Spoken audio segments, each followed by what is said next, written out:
Hey everyone, Divine Ifrit Lufenia has been released along with a few characters C90, and this is my run featuring a team of 3 quite tanky characters. So I have Auron, Snow and Beatrix. I used this team mainly because as I was preparing the fight mechanics infographic for this fight, I realized both Ifrit and his fireball minion has a ton of AoE HP attacks in their arsenal. On top of that, the fight can be rather long and protracted because Ifrit himself has 28 million HP and can be buffed by a generic HP regen buff that heals 280,000 HP a turn.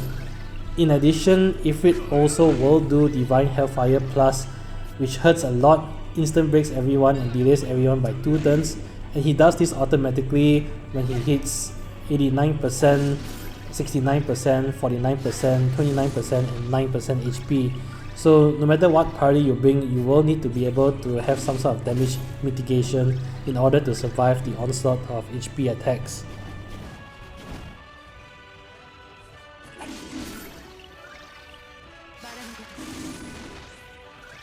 So I sort of went the other way around. Instead of thinking of a team to blitz through the stage, I thought of putting together a team that can really soak up any and all HP damage, which is how I came to this team. You can also of course use other tanks such as Bash, who can just redirect all the AoE HP damage to himself, or you can also use other characters such as Maria or Zack to nullify most of the threats in this stage. The idea behind here is that both Auron and Snow has a lot of Brave and HP reduction auras in their kit, and all their auras actually stack to significantly reduce incoming damage. Beatrix's role here is actually mainly as a dispeller. She does also of course has her often damage in the form of her Rose Petal counters, which very nicely ignores defense as well, so you don't really have to worry too much about party support auras here. But the thing that makes the fight even more protracted is the fact that the fireball can buff Ifrit with a generic HP regen buff. With Snow and Auron and a Tidus LD call, you can actually just displace the buff, so that's one way of getting rid of it. Another way is with Beatrix, you can also just dispel it immediately with her counters or with the use of her LD or any of her attacks triggering Rose Petals. And this adds up quite significantly because each tick of HP regen that the bosses can get is 280,000 HP healed. So starting off in the fight starts with the fireball minion getting the Lufenia orb, and in this fight in particular, the Lufenia orb trigger isn't an auto game over. It will trigger an attack, and the way it's designed is that the orb starts first on the fireball, and once it explodes it then goes on to Ifrit, and when Ifrit explodes it goes back to the fireball orb and just alternates between both Ifrit and the fireball. The attack itself isn't so deadly, it's just a generic AoE Brave and HP attack that you often see.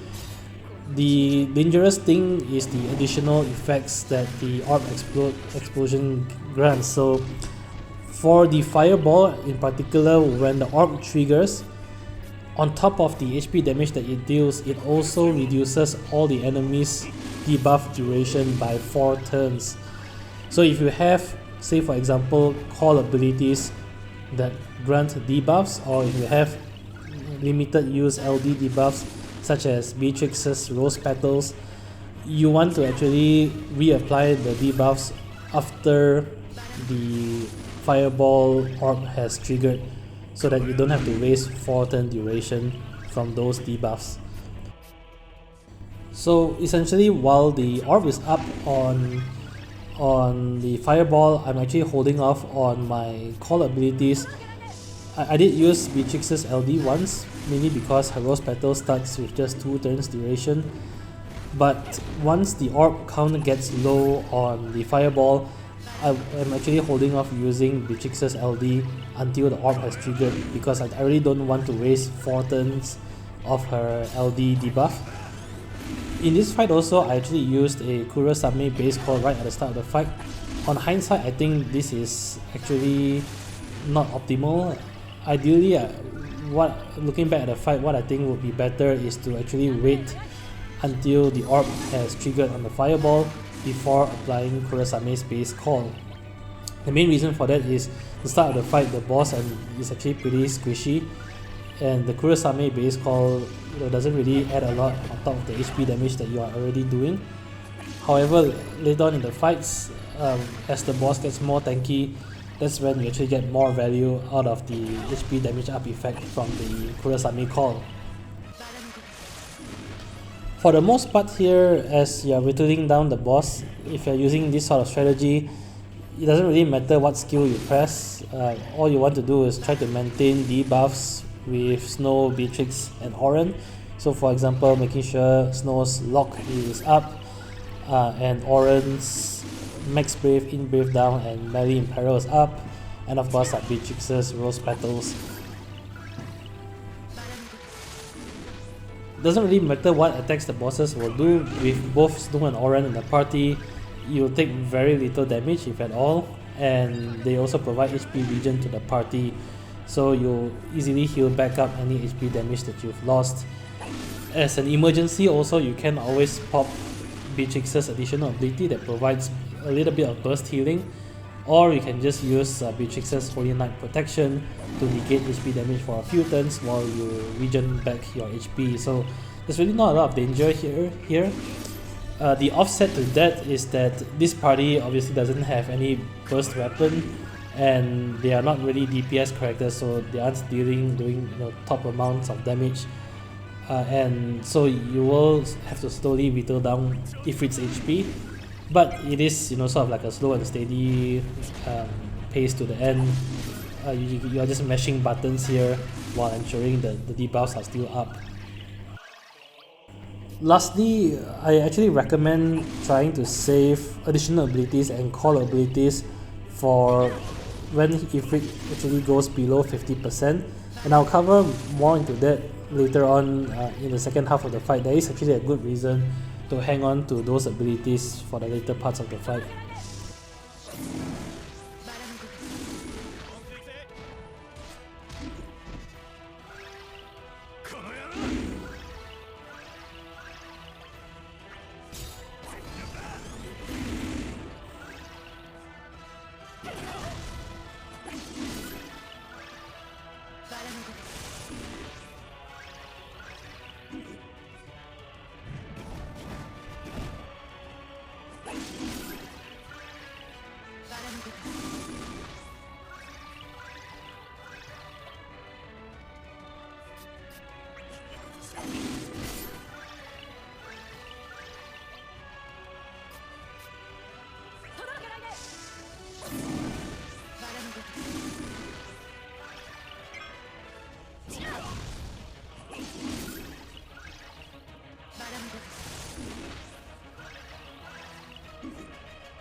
So I've just hit 49% HP, and just one quick note about the Hellfire Divine Plus attack.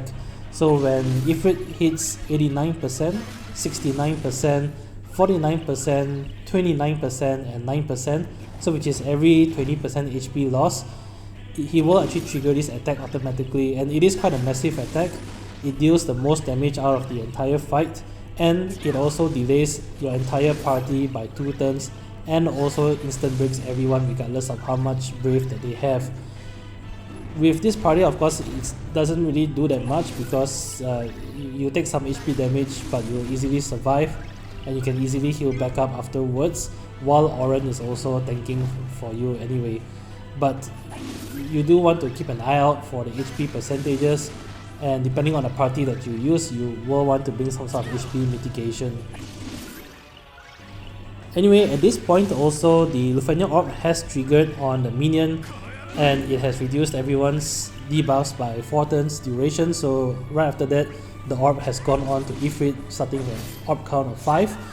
I then take this opportunity to quickly reapply all my debuffs, including using a Tidus call to inflict his 6 turns debuff on Ifrit.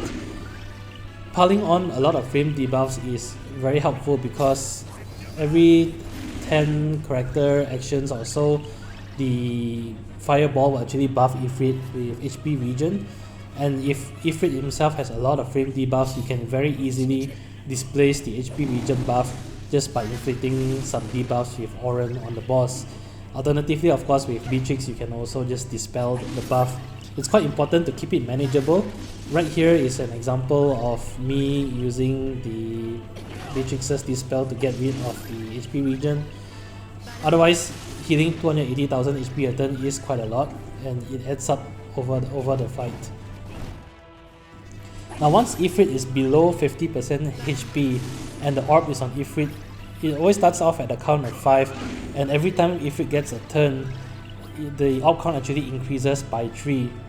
Now if the orb reaches a count of 35, the orb will actually disappear and will reappear on a minion, but it will then automatically trigger on a minion and go back to Ifrit again.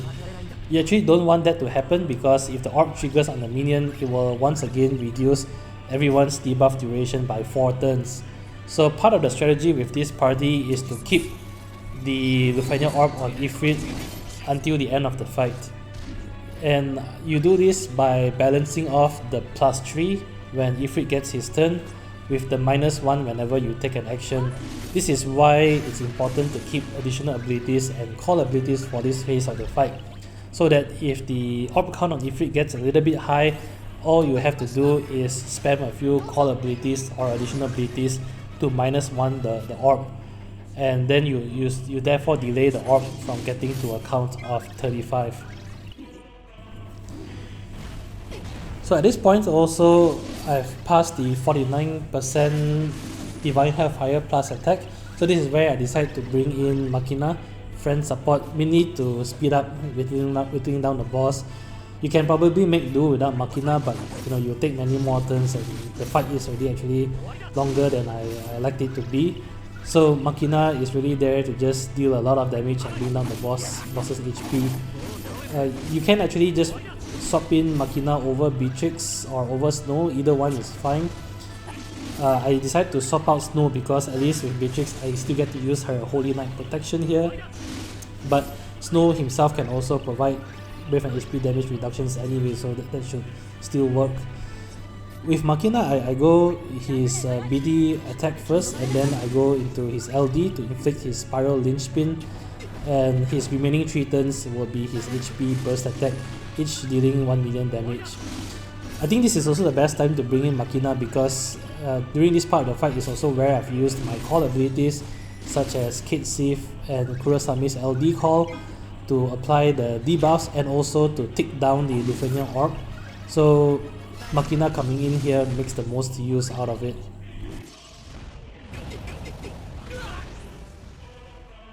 So I've just eaten the 29% Divine Hellfire Plus, which hurts a little bit because Snow isn't here. And this is where I decide to pop my summon, just to allow Machina some turns to regen back his HP to full. One thing I forgot to mention is that while the Lufenia orb is active on Ifrit, Ifrit becomes immune to turn delete and delay. Even if you break Ifrit, he actually doesn't get delayed. That's actually good for you because this party is a counter based party, so the more turns Ifrit gets, the more counters that you can do.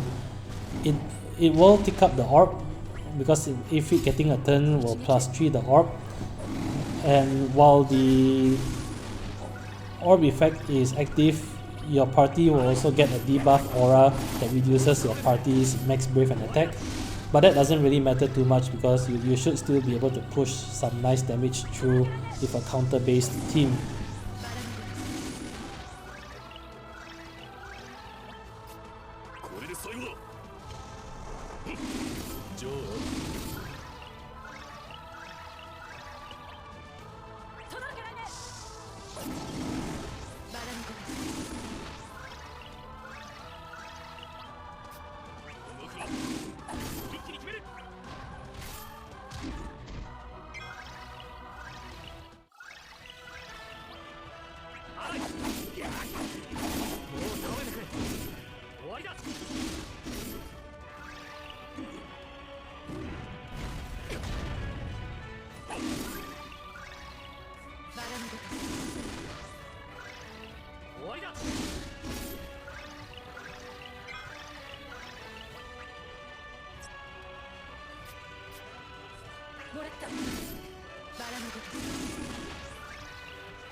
So at this point, Snow has come back in and I'm just back to my old strategy.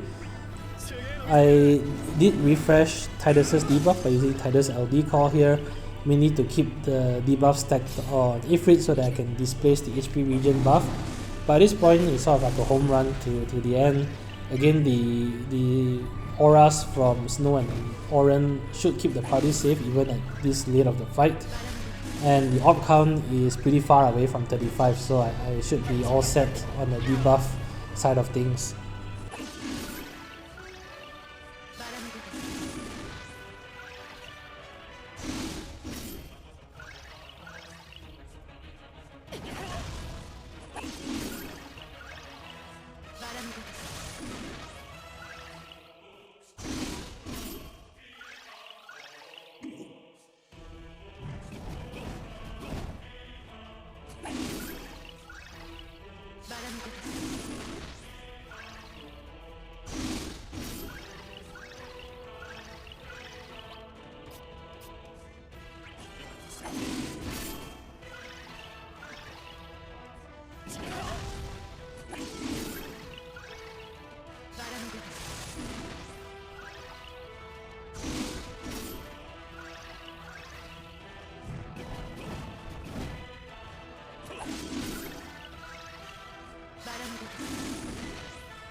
So that's it for this fight.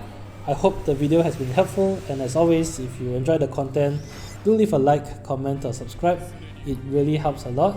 Till then, I'll see you guys in the next Lufenia fight. Bye!